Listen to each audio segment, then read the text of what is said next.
Hi ಎಲ್ಲರಿಗೂ ನಮಸ್ಕಾರ. Welcome to my channel. ಇವತ್ತು ಉಳಿದಿರೋ ಅನ್ನದಲ್ಲಿ ರಾಗಿ ಮುದ್ದೆ ಹೇಗೆ ಮಾಡೋದು ಅಂತ ಈಸಿಯಾಗಿ ತೋರಿಸ್ಕೊಡ್ತಾ ಇದ್ದೀನಿ. ಯಾವ ಥರ ಅಂತ ನೋಡೋಣ ಬನ್ನಿ.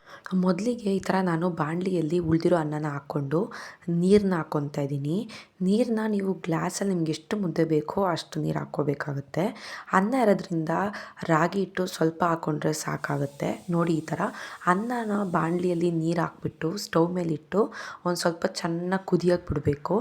ಅನ್ನ ನಾವು ಸ್ವಲ್ಪ ಕಾಳಾಗಿ ಮಾಡ್ಕೊಂಡಿದ್ದ ಅನ್ನ ಅದು ಮಿಕ್ಕಿದ್ದು ನೋಡಿ. ಇದೊಂದು ಸ್ವಲ್ಪ ಮೆತ್ತಗಾಗೋವರೆಗೂ ಚೆನ್ನಾಗಿ ಬೇಯಿಸ್ಕೊಂಡು ಚೆನ್ನಾಗಿ ಮೆತ್ತಗೆಲ್ಲ ಆದಮೇಲೆ ಅನ್ನ ಬೆಂದ ಮೇಲೆ ನೋಡಿ, ಈ ಥರ ರಾಗಿ ಹಿಟ್ಟನ್ನ ಕುದೀತಾ ಇರೋ ನೀರಿಗೆ ಹಾಕ್ಕೋಬೇಕು.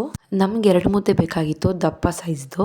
ಸೊ ನಾವು ಆದ್ದರಿಂದ ಏನು ಮಾಡ್ದೋ, ಒಂದು 2-3 ಲೋಟ ನೀರು ಹಾಕ್ಕೊಂಡು, ಬಿಕಾಸ್ ಅನ್ನ ಒಂದು ಸ್ವಲ್ಪ ಮುಳುಗಬೇಕಷ್ಟೇ. ತುಂಬ ಜಾಸ್ತಿ ನೀರು ಹಾಕಿದ್ರೆ ಒಂದು 3-4 ಮುದ್ದೆ ಆಗಿಬಿಡುತ್ತೆ.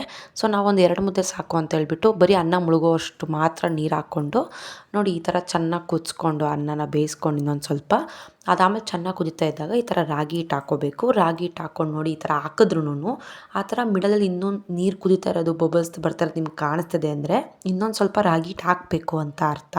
ಅದಕ್ಕೆ ಇನ್ನೂ ಸ್ವಲ್ಪ ರಾಗಿ ಹಿಟ್ಟು ಹಾಕ್ತಾಯಿದ್ದೀವಿ. ಹಾಕಲ್ಲ ಆದಮೇಲೆ ಈ ಥರ ಚೆನ್ನಾಗಿ ಮಿಕ್ಸ್ ಮಾಡ್ಕೋಬೇಕು. ಒಂದು ಸ್ವಲ್ಪನೂ ರಾಗಿ ಹಿಟ್ಟು ಹಸಿಯಾಗಿರೋದು ಕಾಣಿಸ್ಬಾರ್ದು. ಆ ಥರ ನೋಡಿ, ಈ ಥರ ಪೌಡ್ರು ಕಾಣಿಸ್ತಾ ಇರೋ ಥರ ನೀಟಾಗಿ ಮಿಕ್ಸ್ ಮಾಡ್ಕೋಬೇಕು. ಸೌಟಲ್ಲಿ ಚೆನ್ನಾಗಿ ಮಿಕ್ಸ್ ಮಾಡಿಕೊಂಡು ಒಂದು 5 ನಿಮಿಷ ಚೆನ್ನಾಗಿ ಬೇಯಕ್ಕೆ ಬಿಡಬೇಕು.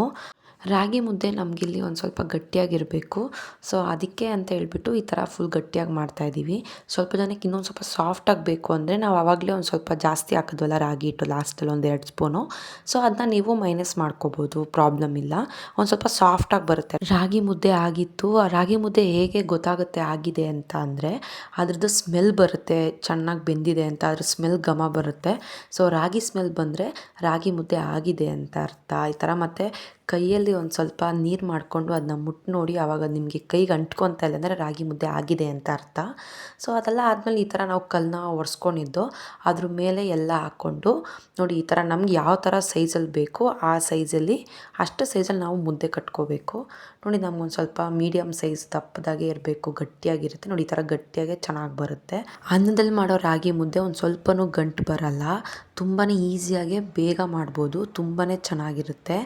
ನೀವು ಒಂದು ಸಲ ಮನೇಲಿ ಟ್ರೈ ಮಾಡಿ. ನನ್ನ ಚಾನಲ್ನ ಸಬ್ಸ್ಕ್ರೈಬ್ ಮಾಡಿ, ಲೈಕ್ ಮಾಡಿ, ಶೇರ್ ಮಾಡಿ. Thank you.